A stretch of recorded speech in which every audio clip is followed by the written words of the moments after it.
Hello everyone and I welcome you all to our channel JK alerts. So जैसे कि हमने पिछली video में कुछ ऐसे कंसेप्ट पढ़े थे कि आप विद इन सेकेंड्स में आप उन क्वेश्चंस को सॉल्व कर पाए होंगे, आई होप। ठीक है, तो इस वीडियो में भी हम कुछ ऐसे ही कंसेप्ट पढ़ेंगे कि आपको ज़्यादा कॉपी और पेन यूज़ करने की कोई ज़रूरत नहीं पड़ेगी। ठीक है, आपको पूरा का पूरा फोकस पहले वीडियो पे रखना है कि मैं बोल क्या रहा हूँ एंड देन फिर क्वेश्चन सॉल्व करेंगे। ठीक है, तो स्टार्ट करते हैं सबसे पहले वीडियो को। अब जो आज का कंसेप्ट है ना, वो कंसेप्ट क्या है, सुनना। जैसे एक एग्जांपल लेता हूँ मैं कि मेरे पास कुछ नंबर्स हैं। ठीक है, जैसे मेरे पास एक नंबर है 3, 5, 7, 9 और 11। ठीक है, इनका मुझे क्या निकालना है, एवरेज निकालना है। क्या निकालना है, एवरेज। ठीक है, सो आपको मैंने बताया था कि जिस सीरीज में और नंबर ऑफ टर्म्स हो उसकी जो मिडिल वैल्यू होती है वो एवरेज होती है। तो इसकी मिडिल वैल्यू है 7, तो इसकी एवरेज होगी 7। निकालने की जरूरत नहीं है, बस आपने क्वेश्चन देखा, एक चीज दिमाग में बिठाई कि अगर ये एपी हुई तो इसकी जो मिडिल वैल्यू होगी वो एवरेज होगी। ठीक है, अब कंसेप्ट यहां से स्टार्ट होता है कि अगर मैं इस सीरीज में जितने भी नंबर्स लिखे हुए हैं उनको इंक्रीज कर दूं 1 से। ठीक है, उनको इंक्रीज कर दूं 1 से, तो ये नंबर हो जाएंगे 4, ये हो जाएंगे 6, 8, 10, 12। मैं रिपीट कर देता हूं कि मैंने क्या बोला कि जो मैंने पहले नंबर लिखे हुए थे उनका मैंने एवरेज निकाला, वो आया 7। अब मैंने बोला कि अगर मैं हर एक नंबर को इंक्रीज कर दूं 1 से, ठीक है, तो वो नंबर हो जाएंगे 4, 6, 8, 10, 12। अब मैं इनकी एवरेज निकालूं तो एवरेज निकलेगी अगेन मिडिल वैल्यू 8। ठीक है, तो अगर आप ध्यान से देखो तो क्या कुछ आपको चेंज दिखा? ठीक है, चेंज क्या दिखा कि जैसे ही आपने हर एक नंबर में 1 को इंक्रीज किया, ठीक है, 1 से हर एक नंबर को इंक्रीज किया, तो आपने ये चीज भी नोटिस की होगी कि एवरेज भी 1 से इंक्रीज हो गई है। ठीक है, जैसे ही आपने हर एक नंबर को 1 से इंक्रीज किया, एवरेज भी 1 से इंक्रीज हो गई। तो ये कंसेप्ट दिमाग में बिठा लो कि जब भी किसी नंबर में आप चेंज करेंगे, मतलब ऐड करेंगे कुछ, जितने नंबर से आप ऐड करेंगे, यहां पे तो मैंने 1 से हर एक नंबर को इंक्रीज किया था। अगर मैं बोलता कि अगर हर एक नंबर को मैं 5 से इंक्रीज करता, मतलब हर एक नंबर में 5 ऐड करता, तो बताओ न्यू एवरेज क्या होती? तो न्यू एवरेज प्रीवियस एवरेज से 5, मतलब उसमें आप ऐड कर देते तो आपको न्यू एवरेज मिल जाती। ठीक है, अब एक कंसेप्ट तो ये हो गया। अब दूसरा कंसेप्ट ये है कि सिमिलरली मैं यही एग्जांपल लेता हूं 3, 5, 7, 9 और 11, और आपको पता है कि इसकी एवरेज आई है 7। अब मैंने क्वेश्चन चेंज किया, अब मैं बोल रहा हूं कि अगर मैं हर एक नंबर से एक एक डिक्रीज कर दूं, एक एक डिक्रीज कर दूं, तो क्या नंबर हो जाएगा? 2, 4, 6, 8 और 10। अब मैं इसकी एवरेज निकालूं तो एवरेज क्या होगी, मिडिल वैल्यू वो है 6। तो अगेन आपने एक चीज नोटिस की होगी कि जब भी हम नंबर्स में से कुछ डिक्रीज करते हैं तो एवरेज भी डिक्रीज हो जाती है। मतलब जितना आप नंबर में चेंज करेंगे वही चेंज आपको एवरेज में भी दिखा था, आपने एडिशन वाले केस में भी देखा और सब्ट्रैक्शन वाले केस में भी देखा। तो दो बातें मैंने आपको इस बात में बताई हैं, इस वीडियो में बताई हैं। ठीक है, पहली बात कि अगर आप नंबर्स में कुछ इंक्रीज करते हैं, मतलब आप नंबर को 1 से इंक्रीज करते हैं या 2 से इंक्रीज करते हैं या 3 से इंक्रीज करते हैं, तो एवरेज भी या तो 1 से इंक्रीज होगी, या तो 2 से इंक्रीज होगी, या तो 3 से इंक्रीज होगी। जैसा भी चेंज आपने नंबर्स में किया है वैसा ही चेंज जो है वो एवरेज में भी होगा। जैसे इस केस में मैंने नंबर्स को डिक्रीज किया था बाय 1, ठीक है, तो एवरेज भी डिक्रीज हो गई बाय 1। ठीक है, ये दो कंसेप्ट। अब एक और कंसेप्ट, जैसे सेम मैं एग्जांपल ले लेता हूं, सेम वाली 3, 5, 7, 9 और 11, तो इसकी एवरेज क्या होगी? इसकी एवरेज होगी 7। अब मैं क्या करता हूं कि हर एक नंबर को 2 से मल्टीप्लाई कर देता हूं। ठीक है, हर एक नंबर को 2 से मल्टीप्लाई कर देता हूं। तो 3 को जब मैं 2 से मल्टीप्लाई करूंगा तो 6 आएगा, 5 को करूंगा तो 10 आएगा, 14 आएगा, 18 आएगा और 22 आएगा। ठीक है, तो इसकी अगर मैं एवरेज निकालूं तो क्या आएगी? अब आप देख पा रहे होंगे कि हर एक नंबर के बीच में डिफरेंस जो है वो 4 का है। इसका मतलब ये एपी है, और एपीओ और नंबर ऑफ टर्म्स हो तो मिडिल वैल्यू जो होती है वो एवरेज होती है, तो इसकी एवरेज जो आएगी 14 आएगी। ठीक है, तो जैसे ही आपने हर एक नंबर को इंक्रीज किया, जैसे ही आपने हर एक नंबर को 2 से मल्टीप्लाई किया, तो आपने देखा होगा कि एवरेज भी डबल हो गई है, मतलब एवरेज भी 2 से मल्टीप्लाई हुई है। तो ये तीसरा कंसेप्ट हो गया। ठीक है, किसी भी नंबर को आप 2 से मल्टीप्लाई करेंगे तो एवरेज भी 2 से मल्टीप्लाई हो जाएगी। ठीक है, किसी भी नंबर में आप कुछ ऐड करेंगे तो एवरेज भी उतने ही नंबर से ऐड हो जाएगी। किसी भी नंबर में आप कुछ सब्ट्रैक्ट करेंगे तो एवरेज भी सब्ट्रैक्ट हो जाएगी।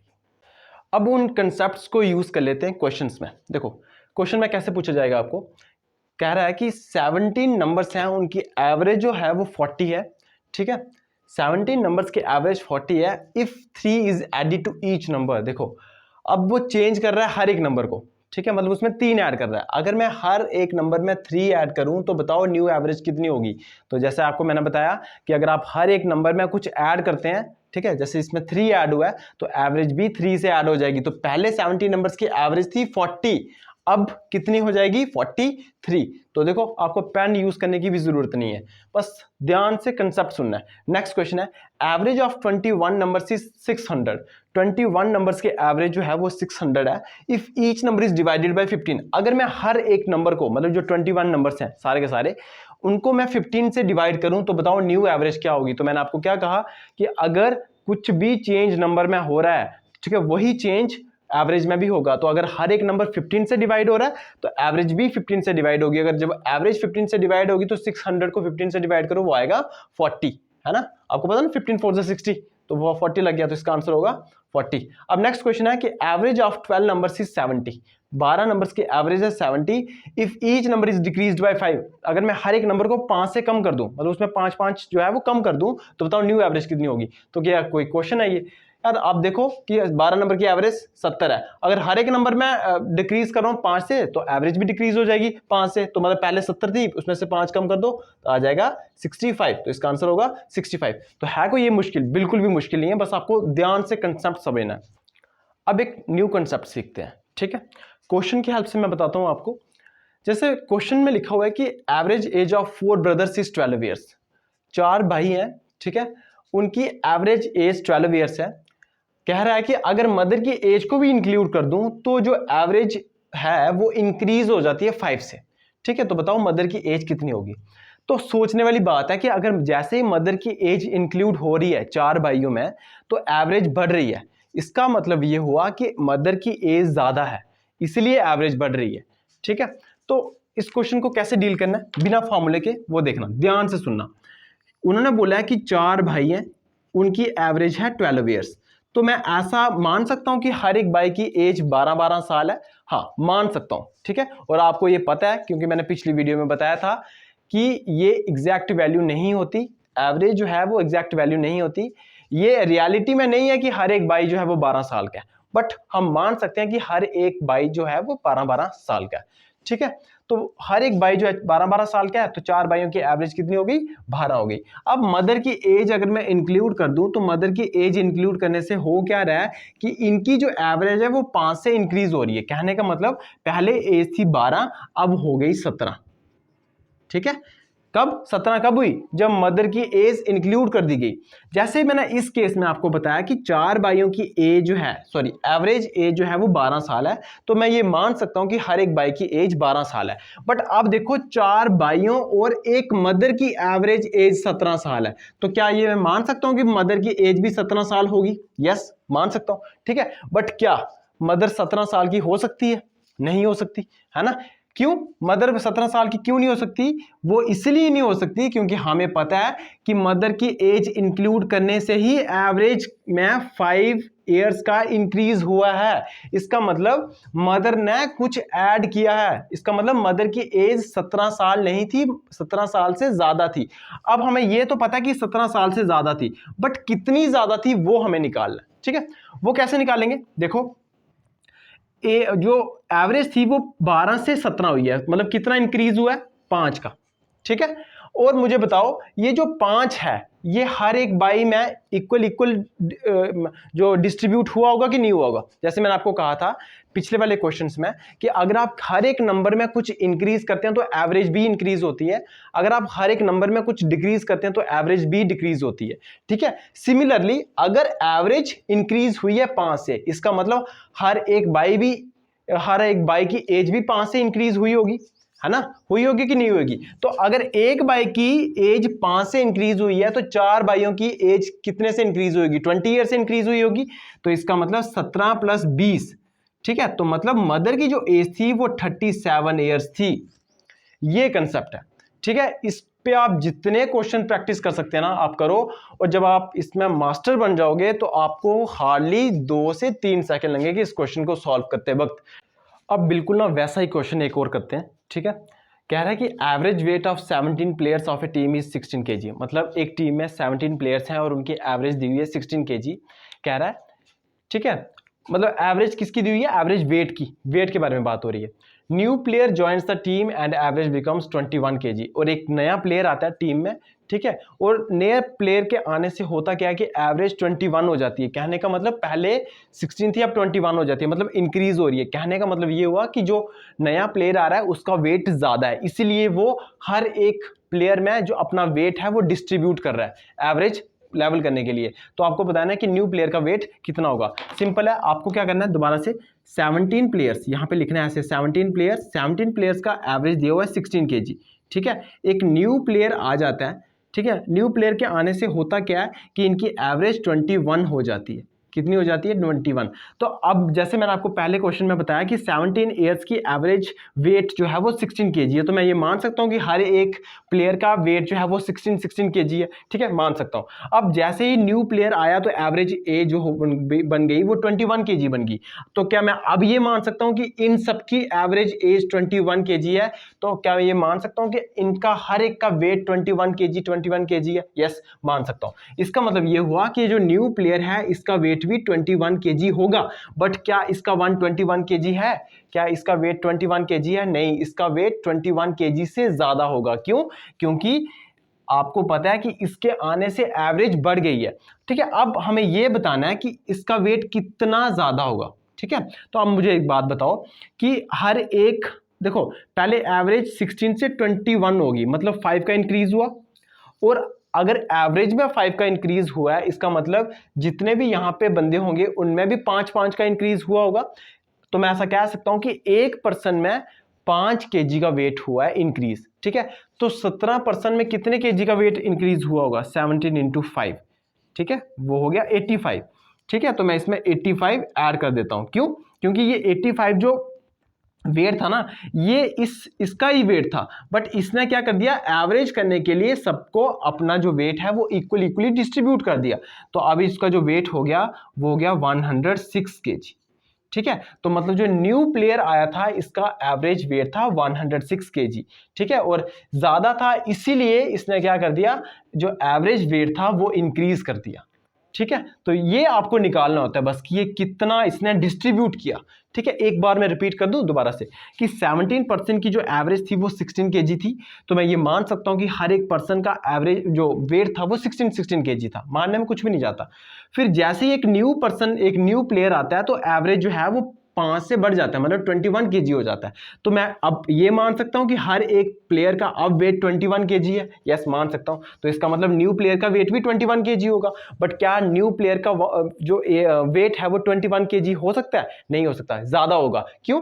क्योंकि एवरेज इसी के आने से बढ़ी है। अब देखो कि एवरेज 5 से इंक्रीज हुई है, तो आपको पता है कि अगर एवरेज 5 से इंक्रीज हुई है तो जैसे मैंने पिछले क्वेश्चन में आपको बताया था, ठीक है, कि अगर एवरेज में 5 का चेंज हुआ है तो इसका मतलब नंबर्स में भी 5 का चेंज हुआ होगा, है ना, और हर एक नंबर में 5 का चेंज हुआ होगा। इसका मतलब हर एक प्लेयर का जो वेट है वो 5 से इंक्रीज हुआ होगा। अगर एक प्लेयर का वेट 5 से इंक्रीज हुआ है तो 17 प्लेयर का वेट कितने से इंक्रीज हुआ होगा? 85 kg से, ठीक है। तो ये 85 इसमें ऐड कर दिया, तो ये जो आया ये न्यू प्लेयर का वेट आया। अब नेक्स्ट क्वेश्चन है, देखो average weight of 10% is 40 kg। 10% का एवरेज वेट 40 kg है। अगर 2 न्यू पर्सन्स ज्वाइन करते हैं तो एवरेज वेट जो है वो डिक्रीज हो जाता है 3 kg से। मतलब अब 2 पर्सन के आने से एवरेज वेट कम हो रहा है, ठीक है। इसका मतलब ये हुआ कि ये जो न्यू पर्सन्स आ रहे हैं इनका वेट कम है, तभी तो एवरेज वेट जो है वो डिक्रीज हो रहा है। अब वो कह रहा है कि अगर जो 2 न्यू पर्सन आ रहे हैं उनमें से जो एक न्यू पर्सन है उसका वेट अगर 20 kg है तो बताओ दूसरे पर्सन का वेट कितना kg होगा। तो मुझे एक बात बताओ, अगर मैं इसको दूसरे तरीके से करना चाहूँ ना तो हम दूसरे तरीके से भी कर सकते हैं, ठीक है। दूसरे तरीका मतलब कौन सा? जैसे आपको पता है कि 10 पर्सन का एवरेज वेट कितना है? 40 kg। तो बताओ इनका 10 पर्सन का अगर मैं एज की सम बताऊं तो कितना होगा? ठीक है, आपको पता ना कि average is equal to sum of observation upon number of observation, है ना, टोटल नंबर ऑफ ऑब्जर्वेशन। तो आपको पता है कि एवरेज कितना है? 40, तो टोटल नंबर कितने हैं? 10, तो इनका सम कितना हुआ? 400, ऐसे भी कर सकते हैं, है ना। हाँ, मतलब एक क्वेश्चन को करने के 100 तरीके होते हैं। तो 100 kg, ठीक है, इसका मतलब 10 लोगों का, ये जो 10 पर्सन थे, इनका जो वेट था वो कितना था, 400 kg। अब 2 न्यू पर्सन आ रहे हैं तो एवरेज वेट डिक्रीज हो रहा है 3 kg से। अब मुझे एक बात बताओ, ठीक है, अगेन एवरेज अब कितना रह गया, पहले 40 था, अब 3 kg कम हो गया, तो मेरा 37 एवरेज हो गया। सम अगर मैं निकालूं, अब 12 बंदों का सम निकालूं तो वो कितना आएगा, क्योंकि अब 2 बंदे और आ गए ना, तो 37 इंटू 12, ठीक है, सम निकालूं तो आपको पता है कि 12 को अगर मैं 7 से मल्टीप्लाई करूंगा तो 84 आएगा, ठीक है। 12 36 में 8 ऐड करूं तो आएगा 44, ठीक है। तो मतलब 12 बंदों का जो सम है वेट का वो कितना, 444 kg, है ना।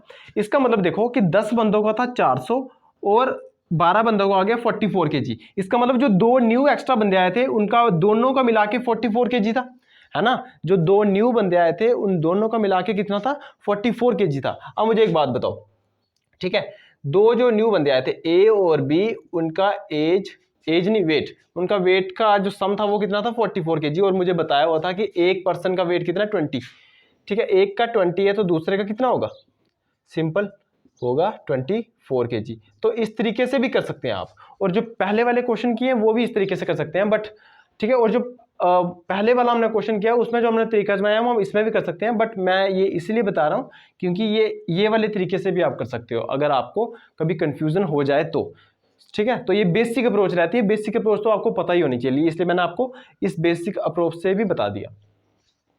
अब जो नेक्स्ट क्वेश्चन है ना, नेक्स्ट क्वेश्चन में क्या हो रहा है कि कुछ लोग जा रहे हैं ग्रुप छोड़ के, पहले आ रहे थे अब जा रहे हैं। क्वेश्चन क्या है कि average marks of 28 students is 50, 28 student की एवरेज मार्क्स है 50। अगर 8 स्टूडेंट्स मैं निकाल दूं उनमें से, ठीक है, 28 स्टूडेंट में से 8 स्टूडेंट को निकाल दूं तो एवरेज जो है वो 5 मार्क्स से बढ़ जाती है, ठीक है। तो आपको बताना है कि जो स्टूडेंट्स रिमूव किए गए हैं उनका एवरेज मार्क्स कितना है, ठीक है। तो बेसिक अप्रोच से अगर मैं देखूं ना इनको, तो आपको पता है कि 28 स्टूडेंट की एवरेज मार्क्स कितना है, 50, ठीक है। तो अगर मैं 28 स्टूडेंट की सारे के सारे मार्क्स का सम निकालूं तो कितना आएगा। सम कैसे निकालते हैं आपको पता है, सम निकालते हैं एवरेज को मल्टीप्लाई करके स्टूडेंट्स के साथ, ठीक है। अब 5 8 40, 10 40 1400, ठीक है। तो 28 स्टूडेंट ने जितने भी मार्क्स लिए थे उनका सम आया 1400, ठीक है, ये एक निकाल दिया। अब अगली वाली कंडीशन क्या बोला है कि 8 स्टूडेंट को रिमूव कर दूं, तो मतलब 28 स्टूडेंट में से 8 चले गए तो बचे कितने, 20 स्टूडेंट्स।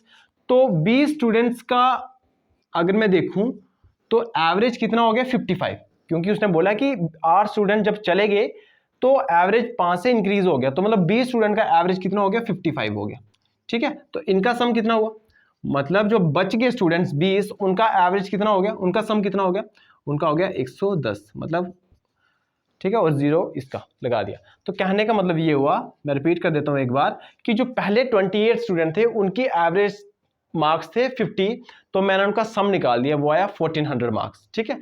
फिर जब 8 स्टूडेंट चले गए तो 8 स्टूडेंट जानने से हुआ क्या कि एवरेज जो थे मार्क्स वो बढ़ गए 5 से, तो मतलब पहले एवरेज मार्क्स थे 50, अब वो हो जाएंगे 55, और स्टूडेंट कितने रह गए, 20। तो मतलब 20 स्टूडेंट्स की एवरेज मार्क्स कितने हैं अब, सॉरी एवरेज मार्क्स नहीं, सम, मतलब उनके सारे मार्क्स का सम कितना है, 1100। अब आपको बताना है कि जो स्टूडेंट्स रिमूव किए गए उनके एवरेज मार्क्स कितने हैं। तो देखो मुझे बात बताओ, ये जो सम है ये है 28 स्टूडेंट्स का, और ये जो सम है ये 20 स्टूडेंट्स का।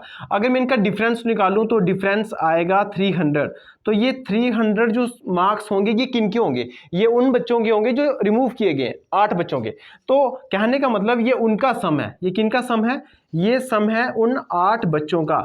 तो आपको पता है एवरेज कैसे निकालते हैं, एवरेज निकालते हैं सम अपॉन टोटल नंबर, है ना, टोटल नंबर। तो सम कितना है, अभी हमने निकाला 300, और बच्चे कितने हैं, 8, बच्चे कितने हैं, 8, है ना। अब आपको पता है कि 3 इंटू 100 में ऐसे लिख सकता हूँ इसको, 8। अब आपको पता है 8 को अगर मैं 100 से डिवाइड, मतलब 100 को 8 से डिवाइड करूँ तो आएगा 12.5, और 12.5 को अगर 3 से मल्टीप्लाई करूँ तो आएगा 37.5।